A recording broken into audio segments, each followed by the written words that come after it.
My hands are slick with sweat, slipping on the steering wheel as I take the curve way too fast.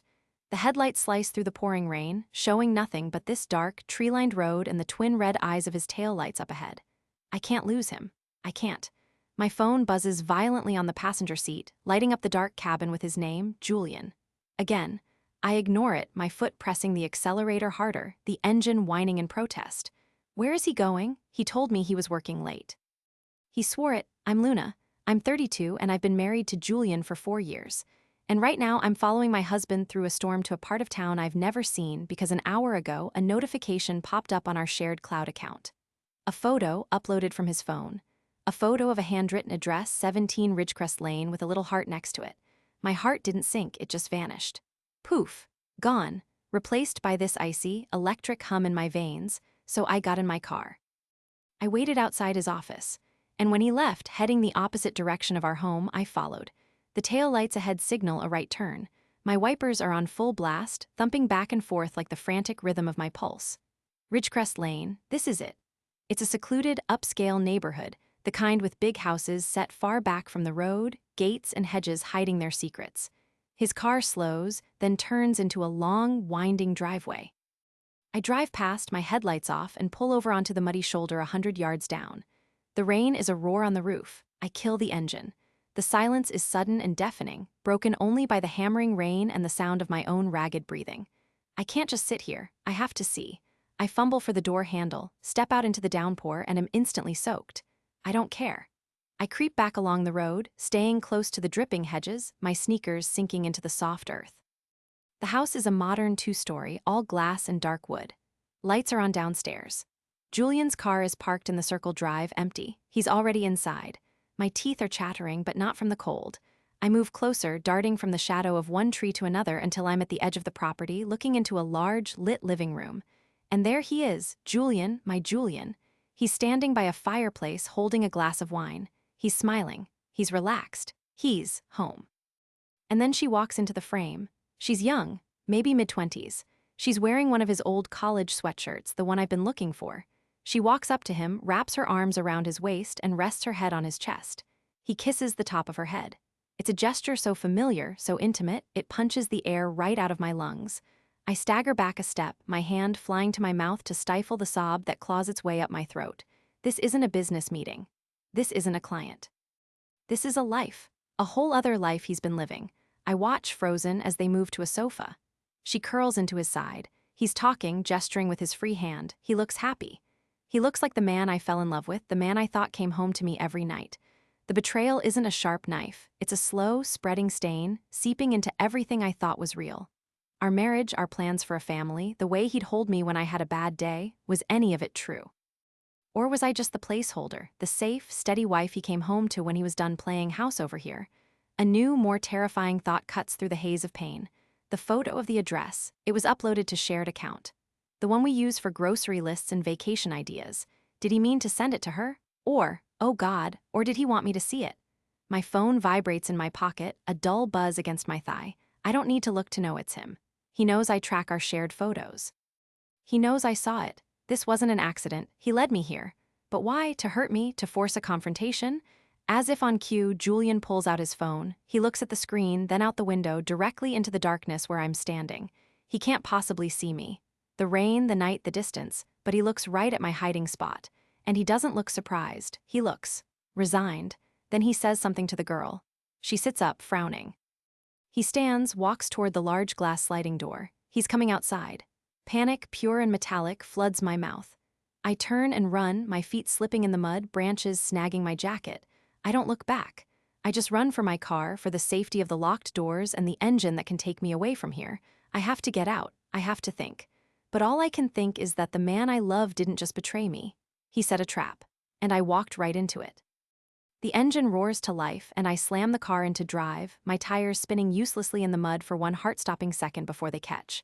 I don't look back at the house. I just gun it, the car fishtailing onto the slick asphalt of Ridgecrest Lane. My rearview mirror shows only darkness and rain. Did he come outside? Is he watching my tail lights disappear? I can't tell. My hands are shaking so badly I can barely keep the wheel straight. My phone is still buzzing. Julian, Julian, Julian.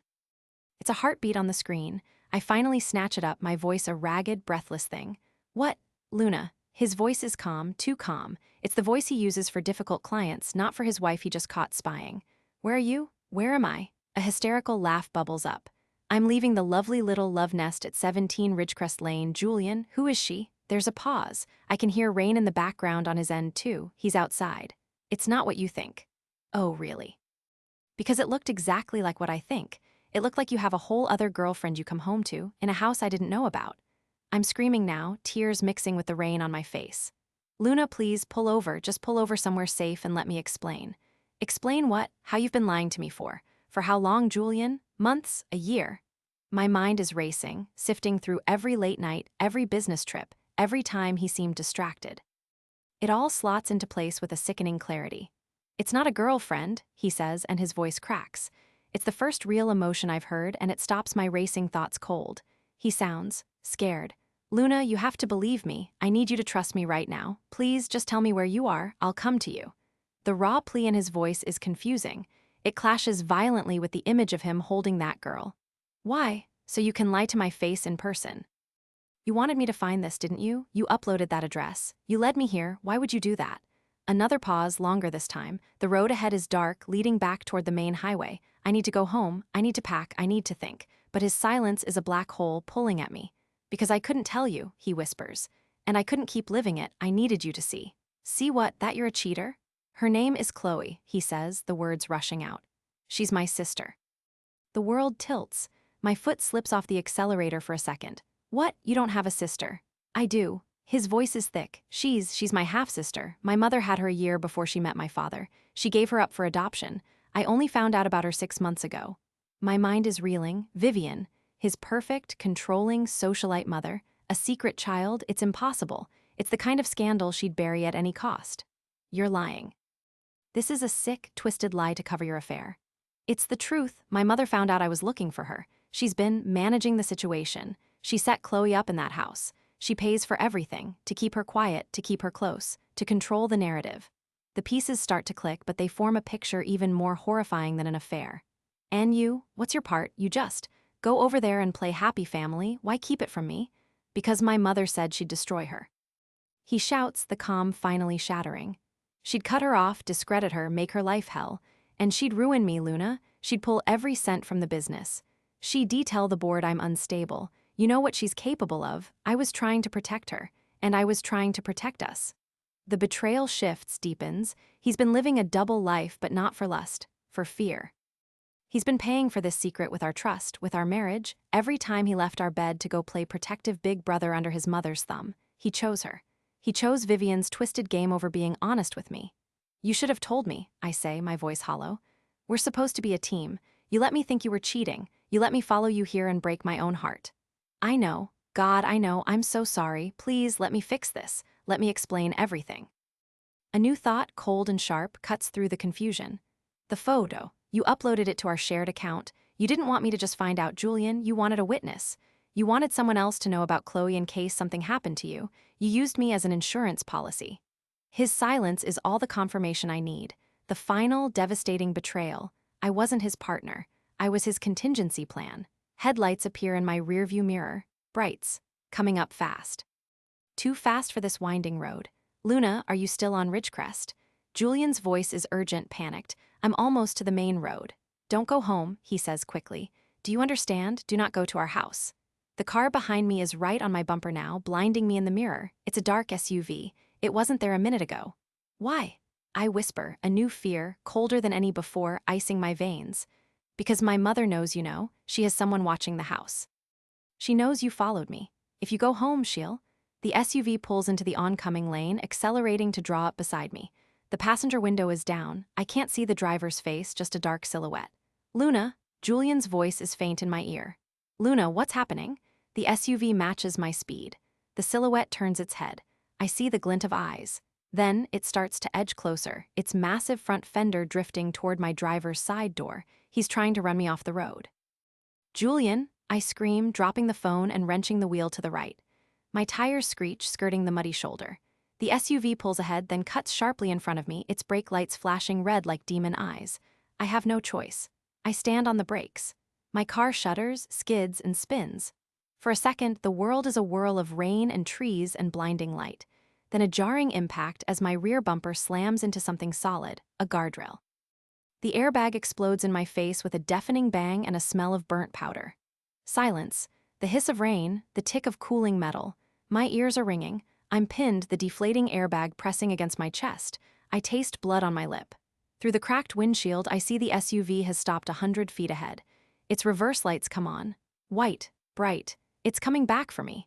White lights fill the car, blinding me. The SUV is backing up fast. I fumble for the seatbelt release, my fingers numb and clumsy. The click is the loudest sound in the world. I shove the deflated airbag aside and scramble across the console into the passenger seat, my body screaming in protest. My door is crushed against the guardrail. The passenger door is my only way out. The SUV stops. The driver's door opens. I don't wait to see who gets out. I throw my shoulder against the passenger door. It groans open, metal scraping against bent frame. I tumble out into the mud and the pouring rain, slipping immediately, my hands sinking into cold, wet earth. I scramble to my feet, my legs wobbly. The woods, I have to get to the woods. A man's voice cuts through the rain. Stop right there. I don't look back, I run. I crash through the soaking underbrush, branches whipping my face, thorns tearing at my clothes. My breath is a ragged sob in my throat. I can hear him behind me, heavy footsteps crashing through the brush. He's bigger. He's faster. I can't outrun him. My phone, I lost it in the car. I have nothing. No weapon, no way to call for help, just the dark, the rain, and the man hunting me. A root catches my foot and I go down hard, my knee slamming into a rock. Pain shoots up my leg, white-hot and nauseating. I bite back a scream, rolling behind the thick trunk of a fallen tree. I press myself into the mud, trying to make myself small, trying to silence my gasping breaths. The footsteps slow, then stop. He's listening. Come on out, the man calls.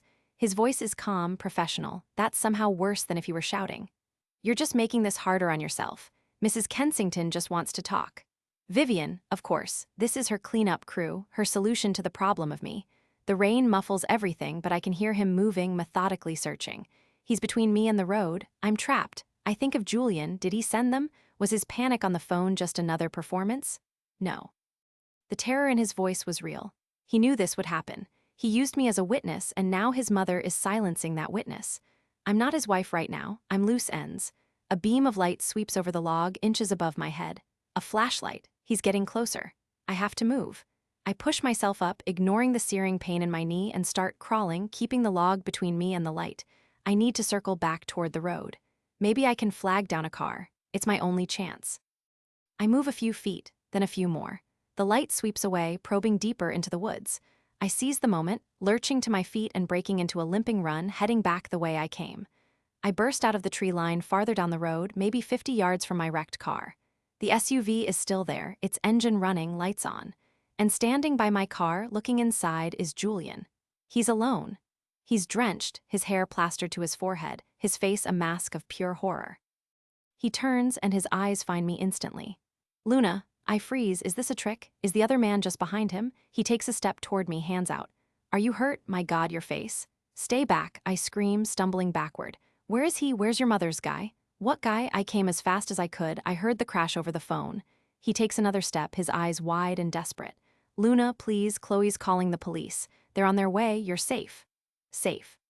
The word feels like a foreign language. I look past him into the dark woods, no flashlight beam, no crashing sounds, just the relentless rain. He was here, I whisper, my voice breaking. He ran me off the road. He chased me into the woods. Julian's face goes pale. He looks from me to the woods, then back to my wrecked car. His expression shifts from fear to something harder, something resolved. Get in the SUV, he says, his voice low and urgent. No, no way. Luna, listen to me. If my mother sent someone, they're not going to stop. The police will take forever out here. They'll ask questions. She'll have lawyers there before they even finish the report. We need to go, now. Go where? To another one of her prisons? To another lie? To a lawyer, he says, and there's a new steel in his voice I've never heard before. My lawyer, not hers, and then to the news. We're not hiding anymore, any of us. He means it. I can see it in his eyes. The fear is still there, but it's been overtaken by a furious, determined clarity. He's choosing a side. Finally, sirens, faint at first, then growing louder, cutting through the rain. Red and blue lights flash in the distance, reflecting off the wet asphalt. Julian doesn't move. He just holds out his hand to me, his gaze steady. It's your choice, Luna. You can get in the car with me and we end this together, or you can talk to the police alone and I'll back up whatever story you tell them. Even if it buries me, after everything, you deserve that. This is the point of no return. If I get in that car with him, I'm declaring war on Vivian Kensington. I'm trusting the man who lied to me for months. I'm believing in a sister I never knew existed. But if I stay, I'm alone, against Vivian's money, her influence, her ruthless efficiency. The police cruiser rounds the bend, its spotlight locking onto us. I look at Julian's outstretched hand. I think of the girl in the sweatshirt, his sister, caught in the middle of a war she didn't start. I think of the man in the woods, hired to scare me or worse. I take his hand. His fingers close around mine, cold and wet and solid. We don't run. We walk together to the passenger side of the SUV as the police car skids to a stop behind my wreck. An officer gets out, calling for us to halt. Julian opens the door for me. I climb in. He runs around to the driver's side as the officer approaches, shouting, "Sir, you need to stop." Julian gets in, starts the engine. He looks at me, a question in his eyes. I nod. He pulls away, slowly, deliberately, onto the road. The officer runs back to his cruiser to follow, but we're not fleeing. Julian drives a half-mile down the road to a small pull-off and stops. He turns to me. "We wait for them here. We tell them everything. About Chloe, about the car that ran you off the road. About my mother's threats, all of it." He takes out his phone, opens the recording app, and sets it on the dashboard. "From now on," he says, "there's a record." The cruiser pulls in behind us, lights still spinning. I watch in the side mirror as two officers get out, hands resting on their belts. My heart is still pounding, but the cold, paralyzing terror is gone. It's been replaced by a clear, sharp anger. And for the first time tonight, I'm not afraid of the truth. I'm ready to give it. I look at Julian. "You have one chance," I say, my voice quiet but steady. "One chance to tell the whole truth. No more secrets. No more protecting her. You protect us, or there is no us." He meets my gaze, and for the first time in a long time, I see the man I married. Not the scared boy, not the dutiful son, the man. "No more secrets," he says. "I promise." The officer taps on Julian's window. The story is about to begin. But this time, we're telling it together. The storm isn't over, but we're finally out of the wind and rain, and we're facing it head-on. That's enough for now.